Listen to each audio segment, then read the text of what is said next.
Folks, it's been a whole year. It's been the biggest and best year to date. We've produced some of our finest pieces of work, and as someone who obviously enjoys talking, I'm going to spend this time reflecting on our work and looking like the shepherd in the nativity play in the process. So we kicked off the year with Vietnam. Coming into 2023, we really wanted to make a statement. We wanted to say that we're not just people sat in their rooms talking, we are proper filmmakers making proper documentary films. And so even though this video feels quite rustic in comparison to our current standard of quality, I'm still really fond of it because it represents us really stepping up our game. It was the first time we'd built a set. And this all came about because I wanted to cultivate a particular atmosphere in the video. I wanted the audience to feel immersed in the topic. And I said to Simon one day, who I had been working with since June last year on the Almond video, why don't we build a set in the dining room? And it was so mad, it was so utterly crazy that it worked. And we had the brass neck to do it. And as a result, the really gorgeous set has been one of the most proudest creative achievements this year. They are all so unique, they are so engaging, and they really make each little film feel just a piece of art, really. And they are all handmade by us using basic arts and crafts supplies. I'm also really fond of this video because this year we've really embraced our DIY attitude.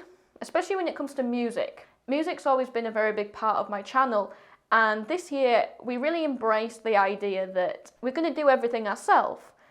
So if there's a song we want to use which is copyrighted, well, we'll just do a cover of it. So of course we'd have Babe Dylan singing All Along the Watchtower at the start, and this whole opening montage thing as well, we really embraced that this year.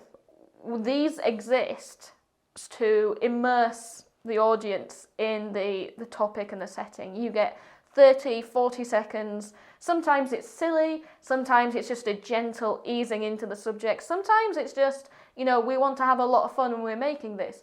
In the Vietnam video, you really see all of the seeds of our creative process as we're experimenting and trying out different things, coming together, Obviously, we would do it so much better now because we have learnt so much, but I'm still really proud of this video. There is one niggle, though. I got a lot of pushback because of my depiction of hippies and the peace movement in the 1960s, and fair enough. I did lean in too heavily into the Reagan-era demonization of hippies. So I should have been a bit more balanced with the whole thing. But I've realised that that's because I was working through some of my own issues at the time and projecting that onto the script. But, we learn. We move forward onto the next video, which was baseball. This was a lot of fun to put together. The set was brighter and gaudier. The intro opening was just a lot of fun. The dog was a complete accident, by the way. We were just filming and we noticed someone walking their dog and we said, "Excuse me, could we borrow your dog for filming?" And they said, yeah, and there you go. And so a key part of filmmaking is capturing every opportunity when it arises. The next project was etiquette, and again, this was trying something different. We wanted to present the information in a light-hearted, entertaining way, so we were riffing on My Fair Lady and Pygmalion, with Urchin Cath getting transformed into a genteel Edwardian lady. This is also the coldest filming day I've ever experienced. So this is March, it's bitterly cold, it's snowing, and poor me had terrible chilblains. So on the video, my fingers are really swollen and pink, and you can't really hide them. So it wasn't the best thing to film, but I still really enjoyed it. It also has the screen debut of Simon, my creative partner, who is the mysterious figure building all of the sets and operating the camera, and occasionally some puppets as well. The next video was Stone Tape, and this was a bit of an impulse video because I was feeling quite embarrassed at how my old Roman Ghosts video was getting a lot of views and how people were talking about the stone tape theory, and I got the impression that this is something that people just talk about without actually examining. It's actually one of my most controversial videos as well. A lot of people really seem to like the stone tape theory and don't enjoy it being debunked. The plot twist, though, is that at the end of the year, I really embraced supernatural themes, so just wait till we get to that bit. The next thing we did was pirates, and it's honestly some of the best stuff we've ever made. It was a real culmination of everything we'd learnt in the first couple of months of the year, and I am so fond of this series. The set is gorgeous, the scripts are great, it's the introduction of Skelly into the Cath cinematic universe. I'm really proud of all the work we put into this one. Like most of our mini-series, these started off as one video, and then we realised that the material needed to breathe on its own, so we split it into two. And then I realised that, we've got these two videos, it's like a big meal, you want to end on something sweet. Why not do a song parody? And, well, I just thought, why not sing Money, That's What I Want, in a pirate accent? Which we did, and it was a lot of fun. I'm really proud of these.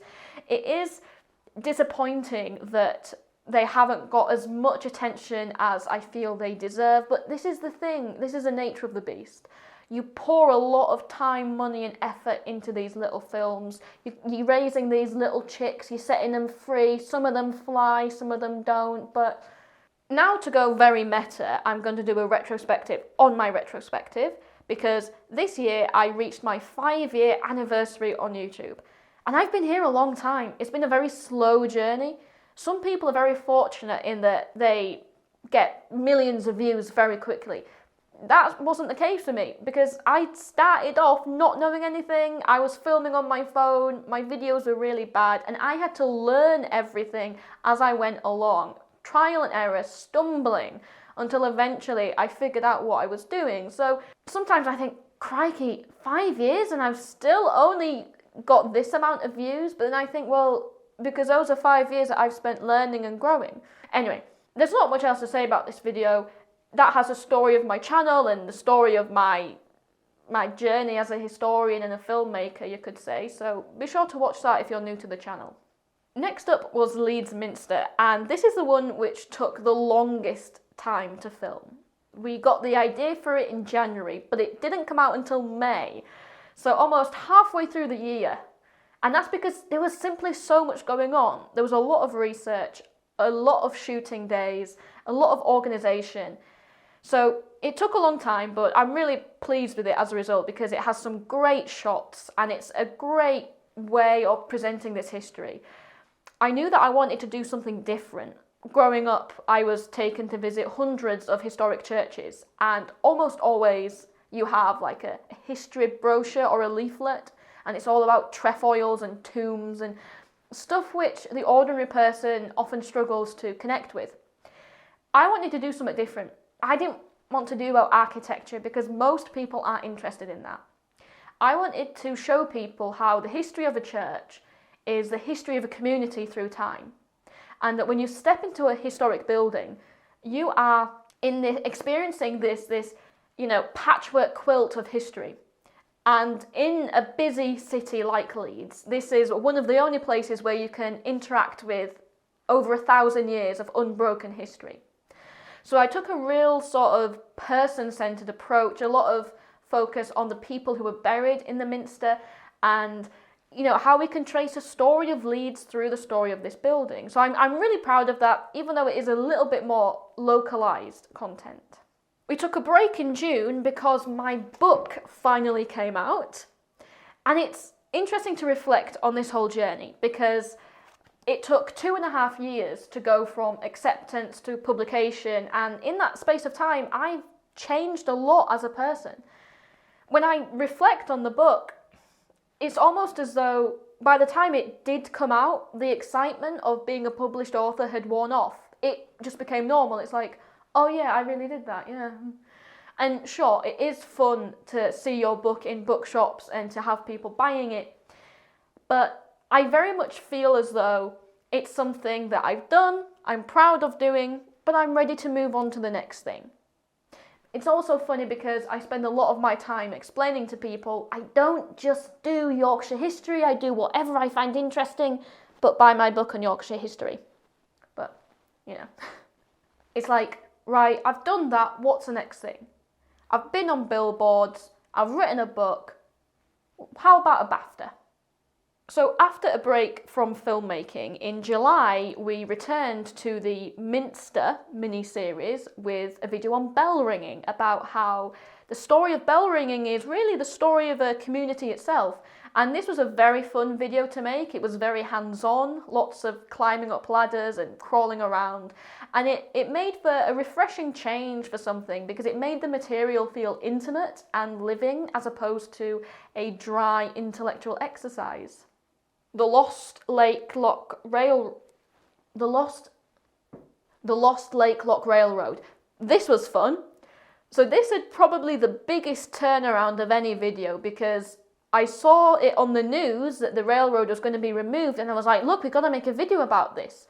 So in a week we researched, wrote, shot and edited the whole thing.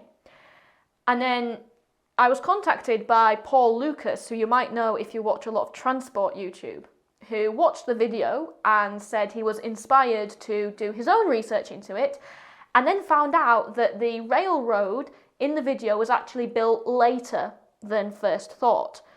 Now, this is quite embarrassing because I take a lot of pride in my research, and here was this great big error in the video.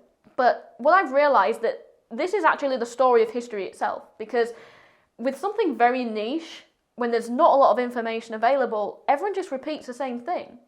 So all of the sources on this railroad are just saying the same thing. The actual sources which show the truth of the matter, no one had kind of bothered to find them.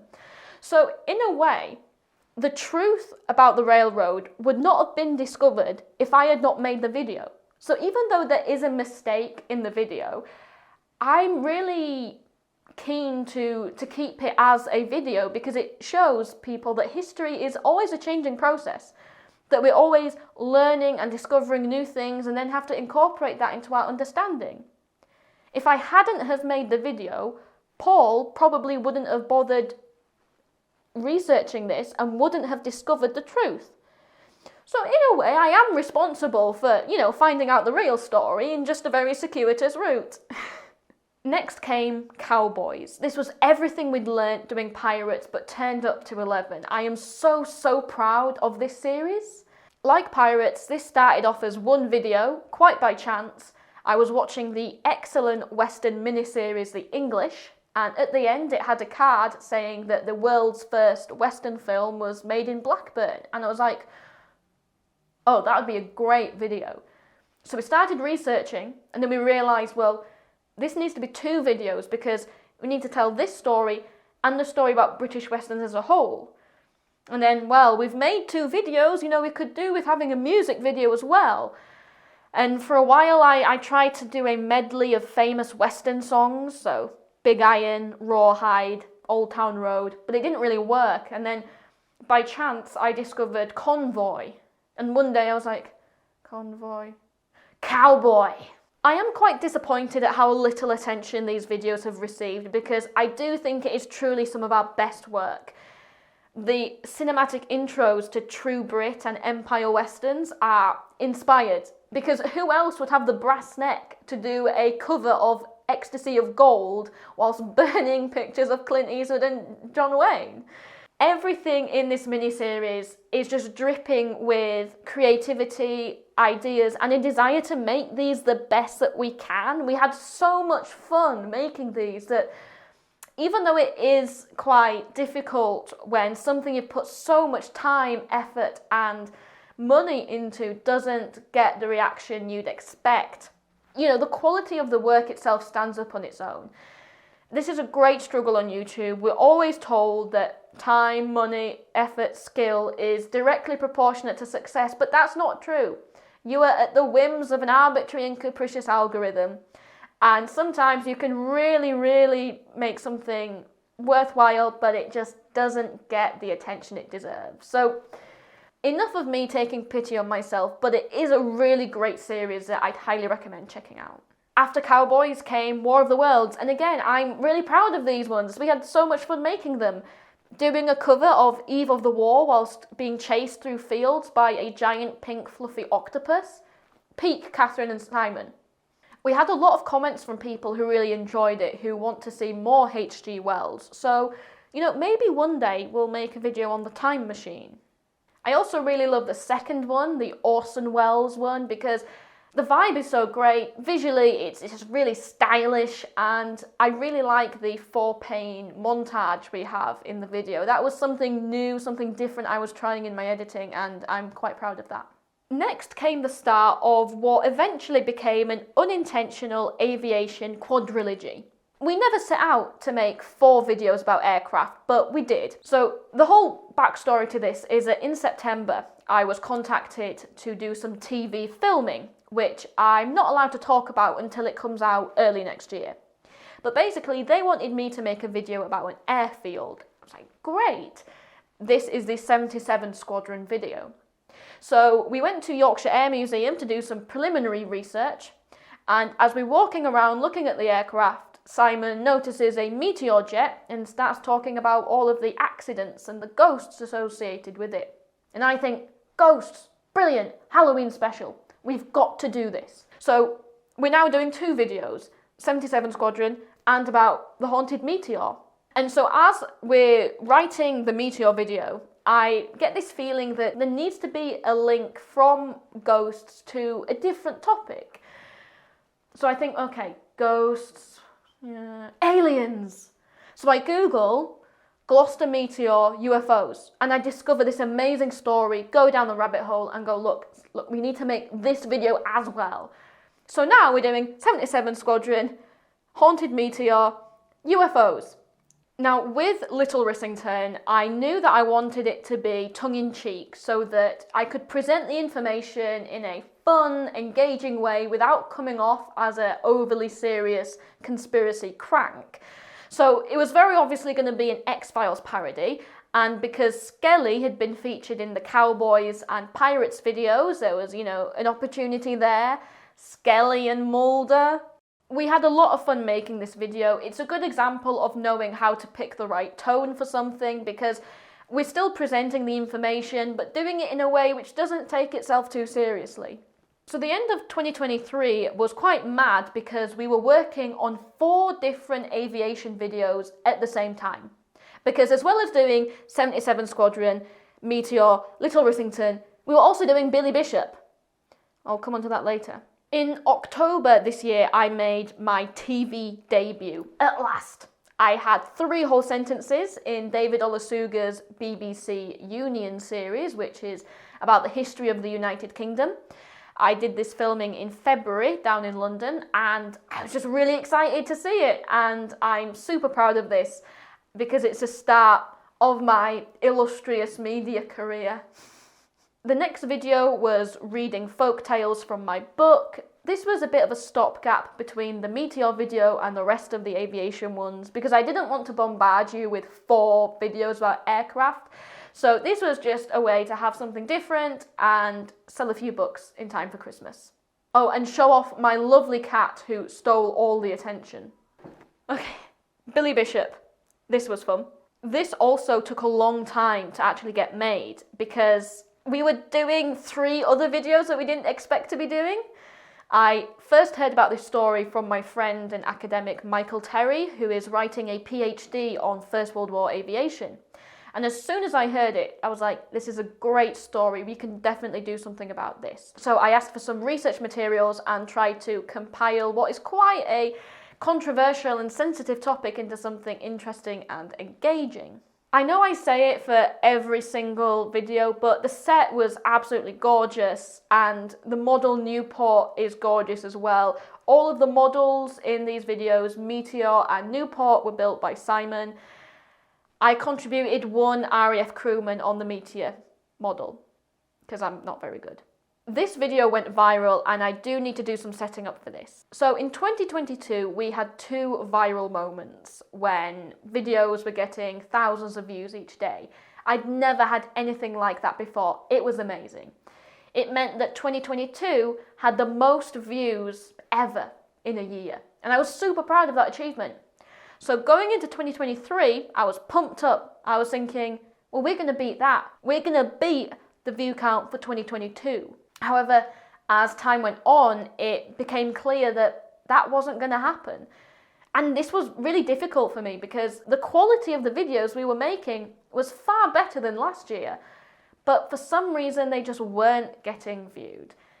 And this hit me quite hard. It was getting really difficult to get up each morning and get to work on a video, knowing that the views weren't going up fast enough, that you weren't going to reach your goals for this year, that you had hoped for something so much, but it wasn't going to happen.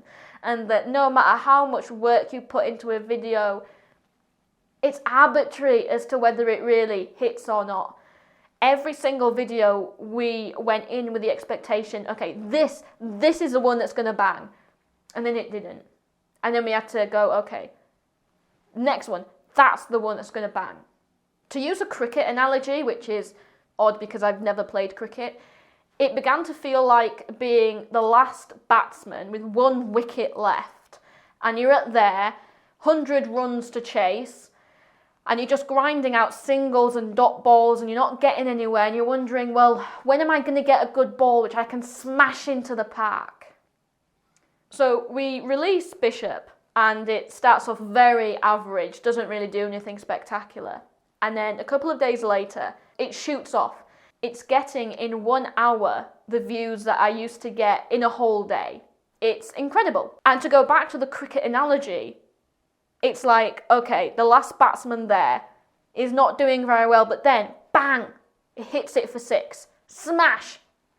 Hits another. Suddenly, the dynamics have completely shifted. Now, you dare to dream. Now, something you had thought previously impossible is no longer impossible, and you can do it. As an aside, I think the reason why the cricket analogy is so prominent in my mind is because the end of the 2019 Ashes test in Headingley was quite a bit like that.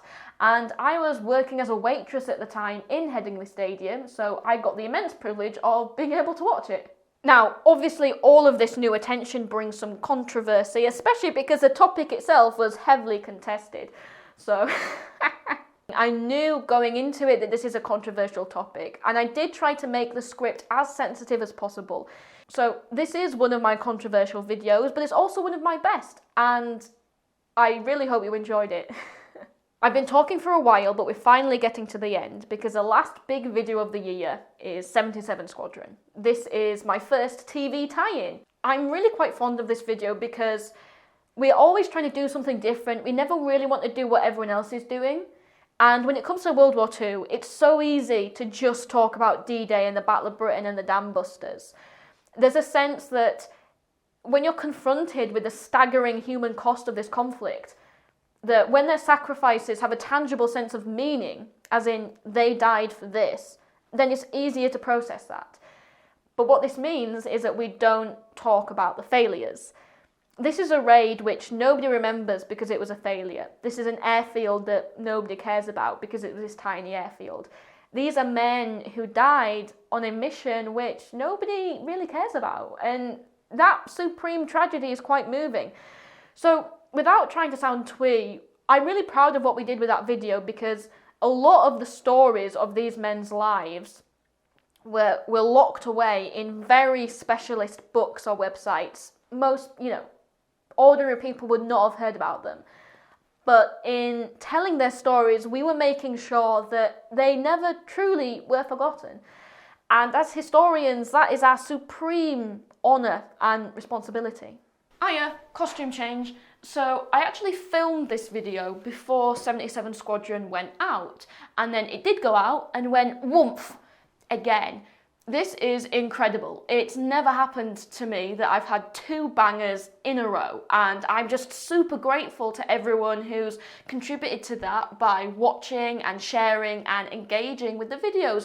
It's really meant a lot because, as you can tell from the history of my channel, most of it has been very boring. Videos have trundled along, picking up cosmic background radiation levels of views, but finally it's all starting to come together. All the hard work is paying off, and we are definitely on track to beating last year's view count. So I'm incredibly grateful for all of the support which has led to that. And that comes to the end of the year. We have done an incredible amount of work. We made 26 videos in 12 months, on top of releasing a book and going on TV. So what about next year? Well, as time has gone on, we've come to view our time on YouTube as the world's cheapest film school. We are learning everything, all the skills, all the techniques, whilst providing you with great content. And we've realised that what lights a fire in our bellies is filmmaking. This is what we want to pursue, and we want to take it to the next level, to a bigger stage. So in the new year, we're going to focus on some of our other creative projects. We're not going anywhere. We still have some video ideas that we want to make, but the scale of production of this year, we can't really replicate, because that did take a toll of its own, and we do want to focus on making our content even better with an even bigger audience. I want to take the time to thank everyone who's supported the channel by watching, sharing, commenting, even disagreeing with me. It's all appreciated. I want to thank especially people who have financially contributed on Patreon. Your support has been invaluable in enabling us to get better equipment and to produce a better quality of video. You are all what makes it really worth it. Just seeing how much joy it brings people is what gets us up in the morning.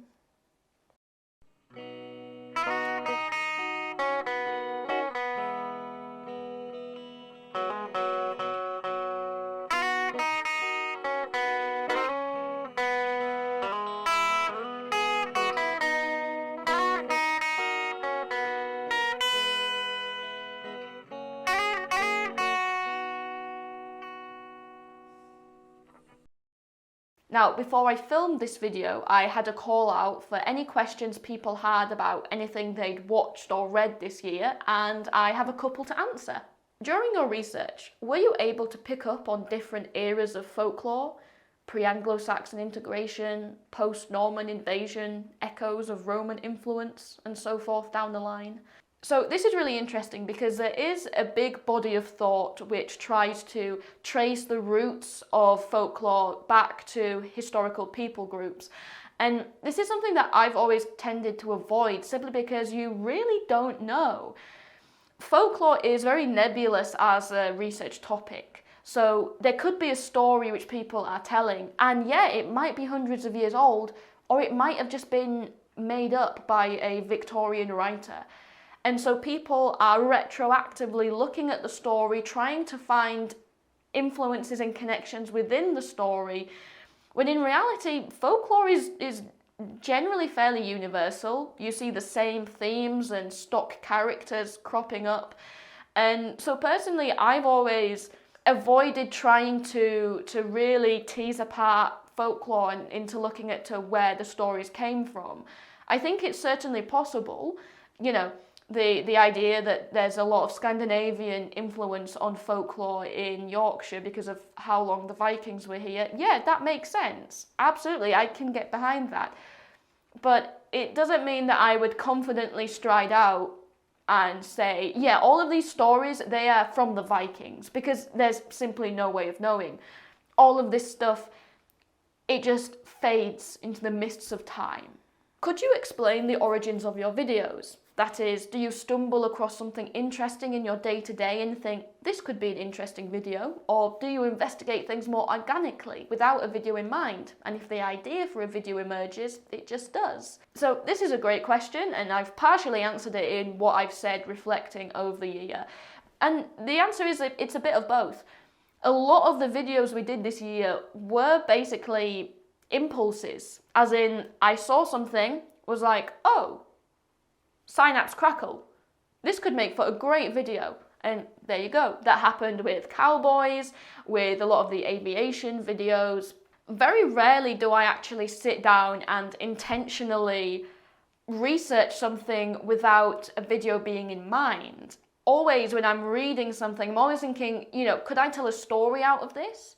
I think the reason why our videos have been so original and creative over this past year is because they have been so spontaneous. We find that some of our best ideas come unbidden, just from responding to what's around us and, you know, getting these crazy ideas which just might work.